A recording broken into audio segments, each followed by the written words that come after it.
رب اشرح لي صدري ويسر لي أمري واحلل عقدة من لساني يفقهوا قولي رب زدني علما رب زدني علما رب زدني علما۔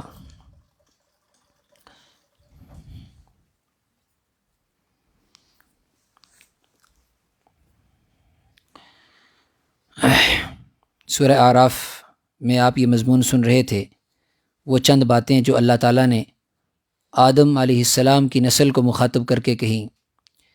تو اس میں پہلی بات تھی، اے آدم کی اولاد، ہم نے تمہیں لباس دیا ہے، اور اس لباس کے دو مقصد ہیں، ایک تو یہ کہ انسان اپنی ستر چھپائے اور دوسرا زینت اختیار کرے۔ ساتھ میں یہ بھی بتایا کہ یہ زینت زیادہ دیر رہنے والی چیز نہیں ہے، اور جس بدن کو تم چھپا رہے ہو یہ خود بھی زیادہ دیر رہنے والا نہیں ہے، لہٰذا ایک اور لباس کی ضرورت ہے، اور وہ ہے تقوی کا لباس۔ وَلِبَاسُ التَّقْوَى، تقوی کا لباس۔ جس کے پاس وہ ہے اس کا مطلب یہ ہے کہ وہ چھپا ہوا ہے، اور جس کے پاس وہ نہیں ہے اس کا مطلب یہ ہے کہ وہ برہنہ ہے، اور وہ کپڑے پہننے کے باوجود بھی ننگا ہے، وہ لباس پہننے کے باوجود بھی اپنے رب کے سامنے بالکل برہنہ ہے۔ اس لیے حالانکہ یہ لباس جب اترے گا کل قیامت کے دن، اللہ تعالیٰ جب انسانوں کو کھڑا کریں گے اور دوبارہ زندہ کریں گے تو انسان بے لباس ہوگا۔ حضرت عائشہ رضی اللہ تعالیٰ عنہ نے جب سنا کہ انسان بے لباس اٹھیں گے تو آپ صلی اللہ علیہ وسلم سے فرمایا، یا رسول اللہ، لوگ جب بے لباس اٹھیں گے کیا ایک دوسرے کی سطر کو نہیں دیکھیں گے؟ تو آپ نے فرمایا، الامر اشد من ان ينظر بعضهم الى بعض۔ اے عائشہ، معاملہ اتنا آسان نہیں ہوگا کہ کوئی کسی کو دیکھنے کی ہمت کر سکے۔ الامر اشد من ان ينظر بعضهم الى بعض، معاملہ اس سے کہیں گنا سخت ہوگا۔ کس کو اتنی سکت ہوگی، کس کو اتنی فرصت ہوگی کیونکہ کسی کے بدن کی طرف دیکھ سکے؟ اس لیے اس حال میں اٹھے گا تو اس کے لیے ضرورت ہے تقوی کے لباس کی۔ وَلِبَاسُ التَّقْوَى ذَلِكَ خَيْرٌ۔ پھر ساتھ میں کہا کہ شیطان نے جو حملے تمہارے والدین حضرت حوا اور حضرت آدم پہ کیے، وہ حملے بے حیائی کے تم پر بھی ہوں گے، تم ان سے بچ کے رہنا۔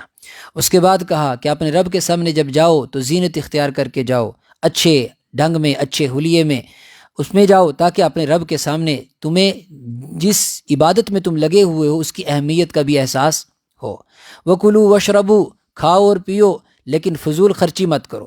دنیا کے اندر اللہ کی نعمت جتنی بھی ہیں ان کا استعمال کرو۔ قُلْ مَنْ حَرَّمَ زِینَةَ اللہ، بتاؤ تو صحیح اللہ کی زینت کو کس نے حرام کیا؟ کس نے کہا کہ اچھا مکان میں نہ رہو؟ کس نے کہا کہ اچھی گاڑی میں نہ چلو؟ کس نے کہا کہ اچھے کپڑوں میں نہ رہو؟ من حرم زینت اللہ، کس نے حرام کیا اللہ کی زینت کو؟ اللہ نے تو نہیں حرام کیا۔ التی اخرج لعبادہ، اللہ نے یہ زینت اور یہ زینت کی چیزیں پیدا ہی انسانوں کے لیے کی، اور والطیبات من الرزق، اور پاکیزہ رزق اللہ نے پیدا ہی انسانوں کے لیے کیا۔ بس یہ ہے کہ حلال طریقے سے ہو، حلال طریقے سے ہو، حرام نہ ہو، اور پاکیزہ ہو، گندہ نہ ہو۔ قل ہی للذین آمنوا فی الحیاۃ الدنیا خالصۃ یوم القیامہ، یہ اس دنیا کی زندگی کے اندر بھی ہے ایمان والوں کے لیے۔ کذالک نفصل الآیات لقوم یعلمون، جاننے والوں کے لیے ہم ایسے ہی آیتوں کو کھول کھول کر پیش کرتے ہیں۔ ہاں، اللہ نے جو چیزیں حرام کی ہیں وہ الگ ہیں، یہ نہیں ہے جو تم سمجھ رہے ہو کہ پکے مکان میں رہنا یہ حرام ہو گیا، اچھا لباس پہننا یہ حرام ہو گیا۔ نہیں، حرام کی جانے والی چیزیں تو الگ ہیں۔ وہ کیا ہے؟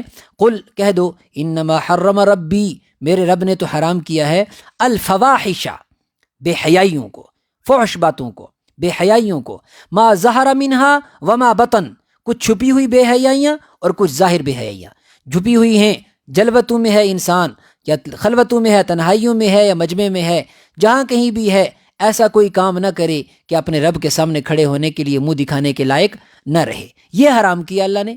والاسم، اور گناہ کرنے کو حرام کیا، انسان گناہ نہ کرے، جس چیز سے شریعت نے منع کر دیا اس سے رک جائے، یہ حرام ہے۔ والبغی بغیر الحق، ناحق کسی پر زیادتی نہ کرے، ظلم نہ کرے، یہ حرام ہے۔ وان تشرکوا باللہ، اور اللہ کے ساتھ شریک نہ کرے، یہ حرام ہے۔ ولکل امۃ اجل، اور ہر امت کا، ہر انسان کا ایک مقرر وقت ہے۔ فاذا جاء اجلہم، جب وہ وقت آ جاتا ہے تو پھر وہ ٹلتا نہیں ہے۔ ایک اور، یا بنی آدم، یا بنی آدم، اے آدم کی اولاد، اما یأتینکم رسل منکم، سنو، جب جب تمہارے پاس ہمارا کوئی رسول آئے، رسول سے مراد صرف نبی نہیں، رسول سے مراد ہر وہ انسان جو اللہ کا پیغام انسانوں کے پاس لے کر آئے۔ فرمایا جب جب تمہارے پاس آئے تو تمہیں ایک کام کرنا ہے، یقصون علیکم آیاتی، وہ آ کے اپنی آیتیں سنائیں گے، وہ آ کے اللہ کی آیتیں تمہیں سنائیں گے، دین کے احکام تمہیں سنائیں گے، آخرت کے بارے میں بتائیں گے۔ تمہیں ایک کام کرنا ہے، فمن اتقا، تقوی کی زندگی اختیار کرنی ہے، واصلح، اور زندگی کو بدلنے کا ارادہ کرنا ہے۔ اگر تم یہ دونوں کام کرو گے، ایک تو تقوی پہ آ جاؤ گے اور دوسرا زندگی کو بدل لو گے، جو کام غلط تھے ان کو چھوڑ دو گے، فلا خوف علیہم ولا هم یحزنون، تو پھر نہ کوئی خوف ہوگا اور نہ کوئی غم ہوگا۔ نہ پھر خوف کرنے کی ضرورت ہے اور نہ ہی پھر کوئی غم کرنے کی ضرورت ہے۔ اللہ تبارک و تعالیٰ انسانوں کو امن اور سکون کے ساتھ، اور کیسے امن و سکون کے ساتھ؟ کچھ دن پہلے ابھی آپ نے ایک آیت سنی، فرمایا جب کل قیامت کے دن انسان کھڑے ہوں گے، خاص کر ایمان والے، تو فرشتے ان سے کہیں گے ہم نحن اولیاؤکم فی الحیات الدنیا وفی الآخرہ، دنیا کے اندر بھی ہم تمہارے دوست تھے، آج ہم تمہیں چھوڑیں گے نہیں، آج تم اکیلا نہ اپنے آپ کو محسوس نہ کرو، ہم دنیا میں بھی تمہارے دوست تھے، آخرت میں بھی تمہارے دوست ہیں۔ وَلَكُمْ فِيهَا مَا تَشْتَهِي أَنفُسُكُمْ، آج جو تم چاہو گے تمہیں ملے گا۔ وَلَكُمْ فِيهَا مَا تَدَّعُونَ، جو تم مانگو گے وہ ملے گا۔ نُزُلًا مِّن غَفُورٍ رَحِيمٍ، تمہارے پروردگار بخشش کرنے والے، رحم کرنے والے پروردگار کی طرف سے تمہارے لیے مہمان نوازی ہے۔ فَلَا خَوْفٌ عَلَيْكُمْ، تو نہ کوئی غم کرنے کی ضرورت ہے اور نہ کوئی ڈرنے کی ضرورت ہے۔ اللہ تبارک و تعالیٰ بغیر کسی غم اور بغیر کسی خوف کے ہمیں جنت نصیب فرمائے۔